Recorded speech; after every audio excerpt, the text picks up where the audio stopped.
The morning sun filtered through the floor to ceiling windows of Claire's penthouse, casting soft golden light across her sleek workspace. Below her, the city buzzed with life cars honking, pedestrians rushing to work, and ferries gliding across the harbor. It was a view that never failed to remind Clara how far she'd come. Yet today, as she stood there in her tailored blazer and heels, staring out at the skyline, her mind wasn't on success. Instead, it lingered on the weight of secrets. Clara had spent years perfecting two lives, one as the struggling daughter her family believed her to be, and another as the visionary CEO of Lumitech, a groundbreaking renewable energy startup reshaping the future. To her parents and older sister, Vivian, Claire was just someone who couldn't quite get her act together, a disappointment compared to Vivian, whose extravagant lifestyle was bankrolled by their family trust. But behind closed doors, Clara was building an empire. Her phone buzzed on the desk, snapping her back to reality. A text from Liam. Ready for tonight? She smiled faintly before replying, as ready as I'll ever be. Tonight wasn't just any night, it was the rehearsal dinner for their wedding tomorrow. Tomorrow would mark the end of Clara's double life. After years of hiding, she planned to reveal everything during the ceremony, letting her family see her not as the charity case they thought she was, but as the woman she truly was. Later that evening, Clara arrived at the upscale restaurant where the rehearsal dinner was being held. Her modest sedan parked blocks away, she walked in wearing simple clothes chosen to fit her fabricated persona. Inside, the room hummed with laughter and clinking glasses. Vivian sat at the center table, draped in designer silk, holding court with stories about her latest shopping spree in Milan. Their mother, adorned in pearls and a perfectly coiffed hairstyle, nodded approvingly while sipping champagne. Their father scrolled through his phone, barely paying attention. Clara slid into her seat, unnoticed as usual. As the waiter poured wine, her mother leaned over and whispered loud enough for nearby guests to hear, dear, we're so proud of Vivian. Maybe someday you'll find something worthwhile to focus on. Claire forced a polite smile, swallowing the sting. Thanks, Mom. I'm sure I will. Vivian smirked, raising her glass. To Clara, she said mockingly, may she finally figure out what she wants to be when she grows up. The table erupted in polite chuckles, though Liam shot Clara a concerned glance. He knew better than anyone how much these barbs hurt, even if Clara pretended otherwise. Later, as they stepped outside for fresh air, Liam took her hand. Are you sure this is the right time to tell them? You don't owe them anything, Clara sighed, looking up at him. I need to do this, not for them, for me. I want to see their faces when they realize they've been wrong all along. Back at her apartment later that night, Clara sat cross-legged on the couch, flipping through old photo albums. There were pictures of birthdays, holidays, and family vacations, all moments frozen in time, capturing a version of her childhood that felt foreign now. In one photo, she stood between Vivian and their parents, smiling brightly despite the cracks beneath the surface. Back then, she convinced herself that love was conditional, that if she worked hard enough, earned enough, or achieved enough, maybe they'd finally accept her. But the truth was harsher. For years, she'd sent anonymous checks to cover her parents' mounting debts, funded Vivian's failed business ventures, and paid for luxuries they assumed came from some mysterious benefactor. Each gift had been a test, a way to gauge whether their affection was genuine. And each time, they proved it wasn't. They dismissed her kindness as coincidence or charity, never once considering she might be the source. Her phone buzzed again.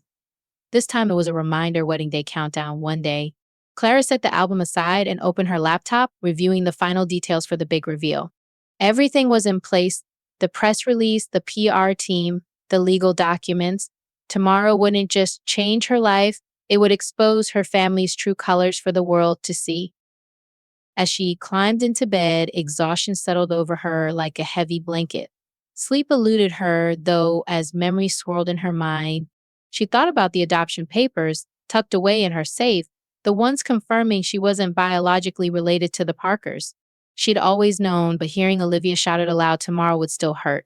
Still, she reminded herself, pain could be powerful. Pain could fuel transformation. Tomorrow, she told herself as she drifted off, tomorrow they'll see who I really am. The morning sun cast a warm glow over the seaside resort where Clara's wedding was set to take place. Palm trees swayed gently in the breeze, their shadows dancing across the white marble floors of the Ritz-Carlton Chapel. It was everything she had dreamed of, a serene escape from the chaos of her double life. Yet, as guests mingled on the manicured lawn outside, sipping champagne and admiring the floral arrangements, Clara felt an unsettling tension creeping beneath the surface. She stood at the edge of the aisle, adjusting the lace veil that framed her face. Her reflection in the mirror betrayed none of the turmoil brewing inside her. Beside her, Liam offered a reassuring smile. "You've got this," he whispered, squeezing her hand. But Clara couldn't shake the feeling that something or someone was about to disrupt the fragile peace she'd worked so hard to build. Inside the chapel, the air buzzed with anticipation. Guests settled into their seats, fanning themselves against the humid coastal heat. At the front row, Claire's family sat stiff-eyed, their expressions unreadable. Vivian, resplendent in a designer gown, leaned toward their mother, whispering conspiratorially. Their father stared straight ahead, his jaw clenched tightly. As the string quartet began playing the processional music, Clara took a deep breath and stepped forward. Each step down the aisle felt heavier than the last, her heels clicking softly against the polished stone floor. She kept her gaze fixed on Liam, drawing strength from his steady presence. For a moment, it seemed like everything might go according to plan. Then came the interruption. Just as the officiant asked if anyone objected to the union, Vivian rose abruptly, her voice cutting through the silence like a knife. "I object," she declared, her tone dripping with venom. Gasps rippled through the crowd as all eyes turned to her. Clara froze mid-step, her heart pounding in her chest. She watched as Vivian strode down the aisle, her expensive dress trailing behind her like armor. "This whole wedding is a lie," Vivian spat, pointing an accusatory finger at Clara. "She's not even part of our family." A murmur spread among the guests, some leaning in to hear better, others exchanging shocked glances. Claire's stomach churned as Vivian continued, her words laced with malice. "Mom and Dad took her in out of pity when she was abandoned. Now she's trying to act like she's good enough for a family like David's." Claire's gaze darted to her parents, searching for any sign of support. Instead, her mother nodded solemnly, while her father avoided eye contact altogether. "It's true," her mother said, standing up slowly. Her voice carried a note of condescension as she addressed the room. "We've been too kind, letting her pretend she fits in." Her father finally spoke, his words landing like a blow. "Emma, don't cause a scene. Maybe it's better if you just leave. You're embarrassing us." For a moment, the world seemed to stop spinning. Clara's vision blurred as tears threatened to spill, but she blinked them away. She looked around the room at the judgmental stares, the whispers growing louder, and realized there was no point in fighting back. They'd already made their choice. "You're right," Clara said softly, her voice carrying clearly despite its quietness. Every head turned to face her, the room falling silent once more. "I'm not family. I never was." Her father flinched, but her mother merely crossed her arms, satisfied. Vivian smirked triumphantly, basking in her perceived victory. Even Liam, who had started to rise from his seat, hesitated, unsure whether to intervene. Clara gently squeezed Liam's hand, silently urging him to stay seated. This was her moment, not theirs. Without another word, she turned and walked back down the aisle, leaving behind the illusion she'd maintained for years. The whispers followed her, sharp and cruel. "Poor adopted girl, not good enough, no real family." If only they knew. Backstage, Clara found herself alone in a quiet dressing room, her chest heaving as she tried to steady her breathing. The weight of what had just happened pressed down on her, but beneath the pain, a flicker of resolve began to grow. This wasn't the end, it was the beginning. Liam joined her moments later, his expression a mix of anger and concern. "Let me handle them," he urged, his voice low. "They don't deserve your silence." Clara shook her head, meeting his gaze with newfound clarity. "No," she said firmly. "This isn't about them anymore. It's about showing them exactly who I am and what they've lost." By the time the media arrived, the story had already begun to unfold. Reporters swarmed the venue, eager to capture every detail of the dramatic wedding interruption. Headlines blared across social media: "Tech billionaire's wedding ruined by family drama and adopted daughter exposed during ceremony." To the public, it appeared to be yet another scandal involving wealth and betrayal. But Clara knew better. This was exactly what she had planned. The next morning, Clara arrived at her corporate headquarters, a towering skyscraper that gleamed under the early sunlight. As she rode the elevator to the 50th floor, she reviewed the day's agenda on her tablet. Her Puerto Rico team had prepared meticulously for this moment, ensuring that the narrative would shift in her favor. By noon, the truth would come out, not just about her identity, but about the years of manipulation and exploitation she'd endured. Her assistant greeted her with a stack of newspapers, each bearing sensational headlines about the previous events. Clara skimmed through them briefly before setting them aside. Any updates? She asked. The press release went live 10 minutes ago, her assistant replied. Social media is blowing up. People are calling it the biggest reveal since well ever. Clara nodded, unsurprised. Over the past decade, she had built Luminatech into a global powerhouse, revolutionizing renewable energy, solutions and earnings and revenue. Yet none of it mattered to her family. They saw her only as the charity case they could control. As the clock struck 9 a.m., security escorted her family into her office.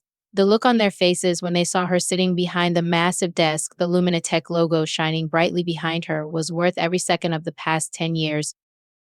Welcome to my real office, Clara said calmly, gesturing for them to sit. We have a lot to discuss. Her mother's hands trembled as she stammered, Emma, sweetie, we can explain. Explain what? Clara interrupted, pulling out a folder filled with documents. How you took millions of anonymous donations from me while telling everyone I was just a struggling daughter. How you funded Vivian's failed businesses with my money while saying I wasn't ambitious enough. Vivian scoffed, attempting to deflect blame. That money came from a family trust. No, Clara corrected, sliding the papers toward them. It came from me, every penny. The trust fund ran out years ago because of Dad's bad investments. I've been supporting this family since I was 24. Her father's face paled as realization dawned. Your job, that tiny apartment. A cover, Clara confirmed. I wanted to see how you treat me without knowing my true worth. And let me tell you, you've exceeded my lowest expectations. Before they could respond, Clara pressed a button on her desk phone. Send them in, please. David entered with her legal team, his presence silencing any further protests. Her family's expressions shifted from shock to desperation as they realized the gravity of the situation. But Clara wasn't finished yet. The wedding will take place next month, she announced, her voice unwavering. A private ceremony? You're not invited. Her mother burst into tears, pleading, but we're family. No, Clara replied softly. You made it clear yesterday that we're not. And now we need to talk about the consequences of your actions. Security waited outside, ready to escort them out. As they gathered their designer bags and wiped their tears, they had no idea this was only the beginning. Tomorrow, they would learn what it meant to lose the daughter they never thought was worth keeping. And Clara, she had a wedding to plan, one that was worthy of who she truly was, not the person they always wanted her to be. The morning after the failed wedding, Clara sat in her corner office on the 50th floor of Luminatech's headquarters. Sunlight streamed through the floor to ceiling windows, illuminating the sleek chrome surfaces and minimalist decor that reflected her personality, sharp, efficient, and unapologetically modern. Her assistant placed a stack of newspapers on her desk, each headline screaming variations of tech billionaire's wedding and interrupted by family drama. Clara skimmed through them briefly before setting them aside. She had anticipated this moment for years. Every detail, the timing, the press release, the media narrative had been meticulously planned. As she sipped her coffee, her phone buzzed incessantly with notifications. First came texts from her mother, then calls from her father, and finally dozens of messages from Vivian. They all begged for explanations, pleaded for forgiveness, or accused her of betrayal. She ignored them all, letting each message go to voicemail. By 9 a.m., security escorted her family into her office. The sight of them disheveled, desperate, and visibly shaken was worth every second of the past decade. Vivian clutched her designer handbag like a lifeline while their mother dabbed at her eyes with a tissue. Their father stood stiffly, his usual arrogance replaced by an uneasy silence. Welcome to my real office, Clara said calmly, gesturing toward the chairs across from her desk. Please take a seat. We have a lot to discuss. Her mother's hands trembled as she stammered, Emma, sweetie, we can explain. Explain what? Clara interrupted, pulling out a thick folder filled with documents. She slid it across the desk, her gaze unwavering. How you took millions of anonymous donations from me while telling everyone I was just a struggling daughter. How you funded Vivian's failed businesses with my money while saying I wasn't ambitious enough. That money came from a family trust. Vivian argued, her voice shrill. No, Clara corrected, pushing detailed financial records toward them. It came from me. Every penny. The trust fund ran out years ago because of Dad's bad investments. I've been supporting this family since I was 24. Her father's face turned pale, his jaw tightening. But your job, that tiny apartment, a cover Clara confirmed. I wanted to see how you treat me without knowing my true worth. And let me tell you, you've exceeded my lowest expectations. You tricked us. Vivian yelled, her composure crumbling. No, Clara replied evenly. I simply let you show me who you really are. And now she pressed a button on her desk phone. Send them in, please. David entered with her legal team, their presence silencing any further protests. Vivian's face lit up momentarily, likely hoping David would defend them. Instead, he took his place beside Clara, his hand resting reassuringly on her shoulder. The wedding will take place next month, Clara announced, her tone leaving no room for argument. A private ceremony. You're not invited. But we're family, her mother cried, tears streaming down her face. No, Clara said softly, you made it clear yesterday that we're not, and now we need to talk about the consequences of your actions. Security waited outside, ready to escort them out. As they gathered their belongings and wiped their tears, they had no idea this was only the beginning. Tomorrow they would learn what it meant to lose the daughter they never thought was worth keeping. Over the following days, the media storm intensified. Headlines like adopted daughter turns out to be secret tech billionaire dominated every major news outlet. Reporters camped outside Clara's penthouse and corporate headquarters, eager for an exclusive interview. Social media exploded with hashtags like Stand with Clara as former interns, employees, and colleagues shared stories of her humility and leadership. Clara called an all-hands meeting at Luminatech to address the situation directly. Standing before hundreds of employees in the company's glass-walled auditorium, she spoke candidly. You've probably seen the news, she began, her voice steady. Yes, I kept my personal life private. No, this won't affect the company's direction or stability. And yes, the coffee in the break room is still free. The room erupted in laughter, easing the tension. Clara continued, her expression softening. I've always believed in treating my employees like family, real family, not the one I was born into. My work family has had my back, and I'll always have theirs.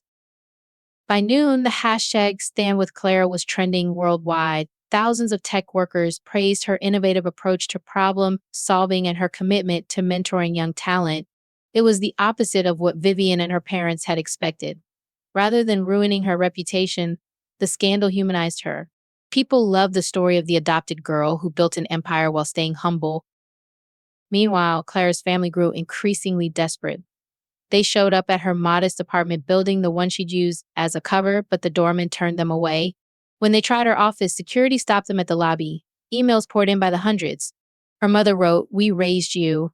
How can you be so ungrateful?" Her father accused her of causing her mother's anxiety attacks. Vivian raged, "You think you're better than us just because you got lucky in tech?" Clara forwarded every message to her legal team.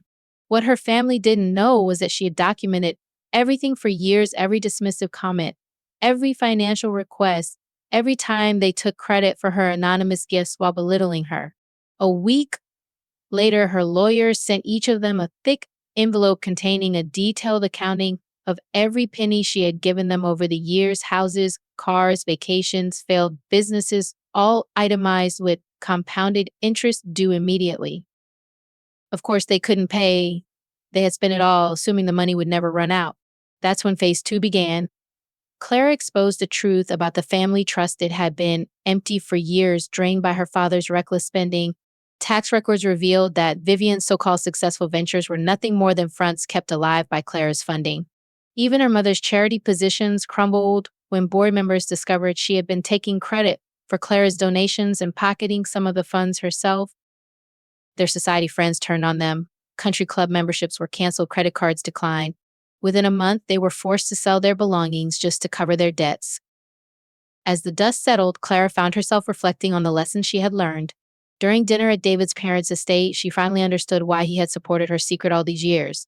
"We've known who you were for years," his mother confessed. "When David told us he was dating Emma Chen, we did our research, but we saw how you lived modestly and treated others. That spoke more about your character than any bank balance could." David squeezed her hand. "That's why I never pushed you to reveal yourself. You needed to see who loved Emma Parker before they knew about Emma Chen." Clara smiled, realizing how far she had come. She rescheduled her wedding for exactly 1 month later, sparing no expense time. The guest list included tech innovators, global philanthropists, and real friends who had known her secret and kept it. On the morning of the wedding, she received a text from Vivian. "You've made your point. We're family. You can stop punishing us now. Clara showed it to David, who nodded knowingly. He called his assistant while she finished getting ready. An hour before the ceremony, as guests were seated at the Four Seasons, her family made one last desperate attempt. They arrived in their finest remaining clothes, now knockoff designer outfits claiming to be the bride's parents. Security didn't kick them out. Instead, they escorted them to a small side room where a T-Blade played a live stream of another family that interrupted at the local church. Actors reenacted the scene, forcing them to relive their cruelty. Claire's real ceremony was perfect. Tech royalty mingled with old money, and reporters respectfully stayed in the background. During the reception, her assistant handed her a note. Her family had sat through the entire fake ceremony, slowly realizing they hadn't even been invited to the real one. Your revenge is complete, David whispered as they danced under the stars. Clara smiled, thinking about the final part of her plan. Almost. The morning after her real wedding, Clara woke up in a sunlit villa overlooking the Amalfi Coast.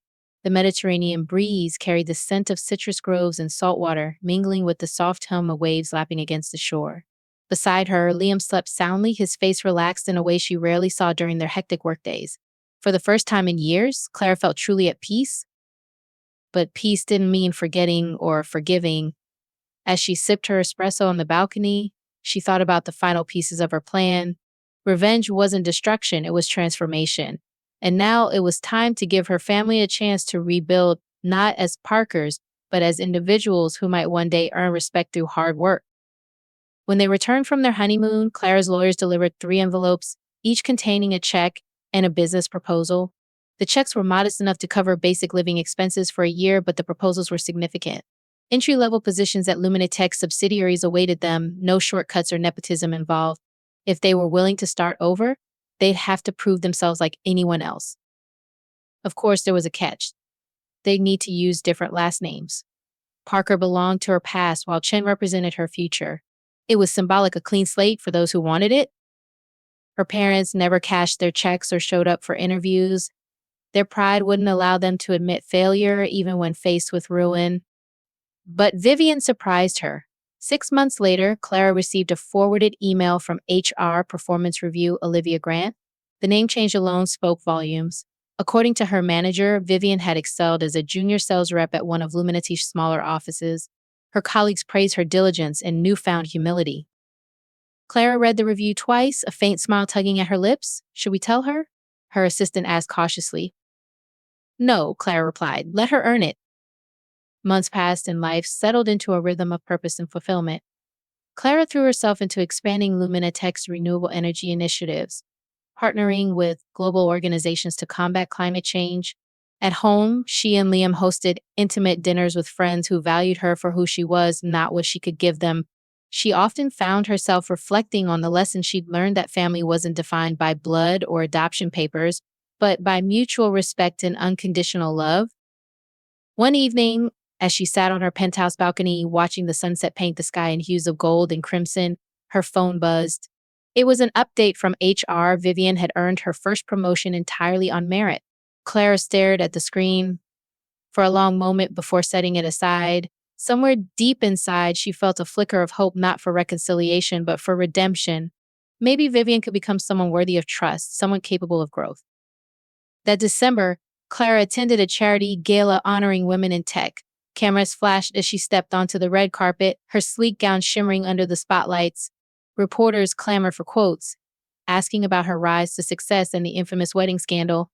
Clara answered graciously, steering the conversation toward Luminatech's mission rather than her personal history. Inside the ballroom, luminaries from across industries mingled beneath crystal chandeliers. As Clara accepted her award, she took a moment to scan the crowd. Among the faces, she spotted Vivian standing near the bar, dressed elegantly yet simply. Their eyes met briefly, and Vivian offered a tentative smile before looking away. Clara didn't approach her. Instead, she focused on delivering her speech, sharing stories of resilience and innovation. Success isn't just about building companies or technology, she said, her voice steady. It's about creating opportunities for ourselves, for others, and for a better world. True success is measured not by what we accumulate, but by how we uplift those around us. The room erupted in applause, but Clara's gaze lingered on Vivian, who clapped quietly, her expression thoughtful. Later that night, as Clara prepared for bed, she replayed the evening in her mind. Vivian's presence at the gala hadn't been coincidental. Perhaps she was starting to piece together the truth about her employer, or perhaps she simply admired the woman Clara had become. Either way, it didn't matter. What mattered was that Vivian was learning to stand on her own 2 feet, earning her place in a world that once handed her everything. Clara climbed into bed, Liam already asleep beside her. She turned off the bedside lamp, letting the darkness envelop her. Outside, the city lights twinkled like stars, a reminder of how far she'd come and how much farther she still had to go. Her thoughts drifted to forgiveness. Could she ever forgive her parents for their betrayal? For years, she'd held on to anger, using it as fuel for her ambitions. But now, as she lay there surrounded by warmth and security, she realized forgiveness wasn't about absolving them, it was about freeing herself.